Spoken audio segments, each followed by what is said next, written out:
பொதுவா திருமணம் அது மாதிரியான விஷயங்களுக்கு வியாழ நோக்கம் அப்படின்னு சொல்லக்கூடிய குருனுடைய பார்வை முக்கியம் அப்படின்னு சொல்லுவாங்க. இதுல இன்னும் முக்கியமான குரு பார்வை உங்களுடைய ராசிக்கா இல்ல 2வது வீட்டுக்கா அப்படின்னு பார்த்தா 2க்குமே தான். உங்க ராசிக்கு இருந்தாலும் சரி, 2வது வீட்டுக்கு இருந்தாலும் சரி. ஸோ எப்படி பார்த்தாலுமே இந்த வருஷத்துல பார்த்தோம்னா குரு பார்வை முழுமையா உங்களுக்கோ இல்ல உங்களுடைய 2ஆம் வீட்டுக்கோ கிடைக்கிறதுனால இந்த வருஷம் மகர ராசியை சேர்ந்த அன்பர்கள் அனைவருக்கும் திருமணத்துக்கு உகந்த ஒரு வருஷமாவே இருக்கு. ஸோ இந்த வருஷத்துல எப்படியும் உங்களுக்கு மேரேஜ் ஆயிடும். உங்களுடைய சொந்த தசாபுத்திகளை பொறுத்து அந்த மேரேஜ் நடக்கும். அதே மாதிரி இந்த வருஷத்துல பொறுத்து பொருளாதார ரீதியா அடுத்த ஸ்டேஜுக்கு நீங்க போறதுக்கான வாய்ப்புகள் மிக அதிகமா இருக்கு. மகர ராசி அன்பர்கள் ஏற்கனவே உள்ளதை காட்டிலும் இந்த வருஷம் அவங்களுக்கு நல்ல பொருளாதார ரீதியா ஏற்றமான குடும்பத்துல நல்ல நிகழ்ச்சிகள் குடும்பத்துல ஏற்றமான இல்லாட்டினா குடும்பமே அமையாம இருக்கு.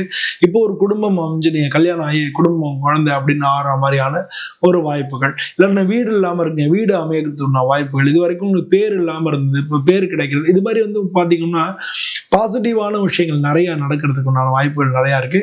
அதே நேரத்துல கொஞ்சம் உடல்நிலை கோளாறுகள் வரும். ஒப்பந்தங்கள்ல கையெழுத்து போறது டிலே ஆகும். இது மாதிரி நான் அதெல்லாமும் சொல்லியிருக்கேன்.